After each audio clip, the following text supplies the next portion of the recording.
This program contains dramatic reenactments and material that may be disturbing to some audience members. Viewer discretion is advised.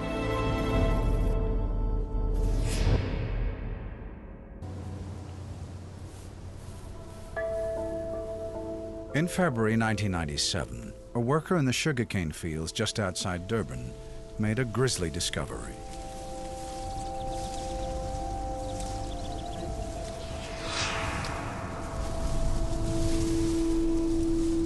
He found a badly decomposed body. Its hands and feet were tightly bound with torn strips of clothing. There's a passerby here that showed me deceased, you copy? 8.5 weeks after the first grim find in the cane fields, a truck driver discovered another decomposing body close to the February crime scene. This victim had also been bound and gagged, and the body had been burned.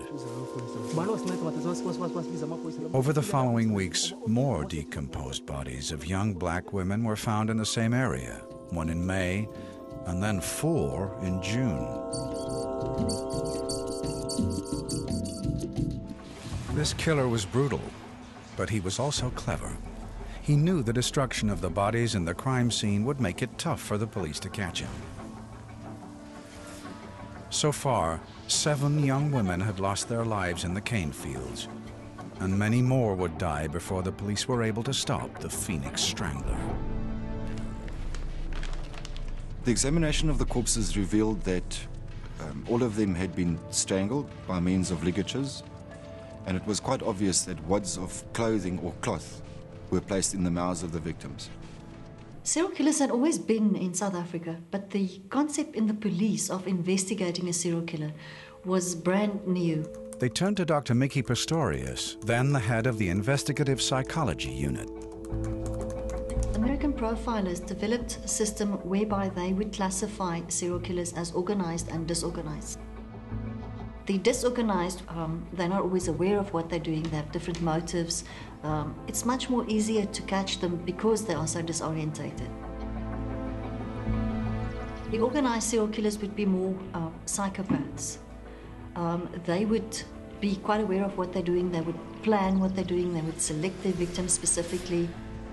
It's very difficult to catch them. 2 weeks into the case, the police had a major breakthrough. They were at last able to identify one of the victims. A young Zulu woman called Hlengiwe Mfeka had disappeared from her home in Phoenix on April 14, leaving behind her baby daughter. Her remains were formally identified by her mother. On the day of her disappearance, Hlengiwe had been to the shop. When she returned, she announced that a man had approached her and offered her a job in a hotel in town. He was now waiting for her outside with another woman. The family never saw Hlengiwe alive again. July 1997. Durban's murder squad were hunting a sadistic serial killer.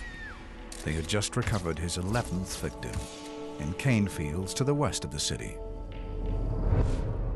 Police experts are collecting information about a suspected serial killer who's believed to have been operating in the Phoenix area. Experts are compiling a profile of a suspected serial killer who's believed to be operating in the Phoenix area. Despite the best efforts of the police, during the 3rd week of the investigation, the story broke in the press.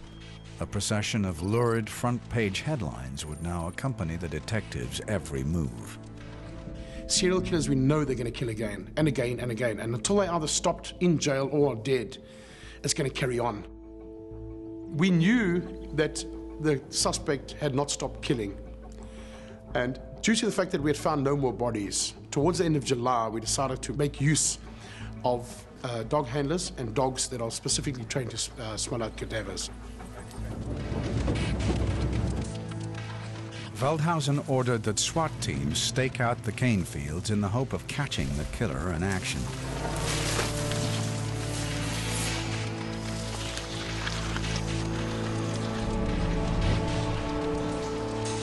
But despite all the police, he struck again, claiming his 19th victim.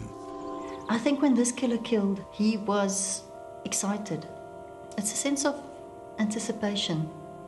If you have a big present in front of you and you know inside it's something that you really, really wanted, but you sort of savor the moment of slowly unwrapping it, but you don't allow your excitement to actually tear off the paper. There's a lot of excitement and anticipation, and that was more his frame of mind that he was in when he killed.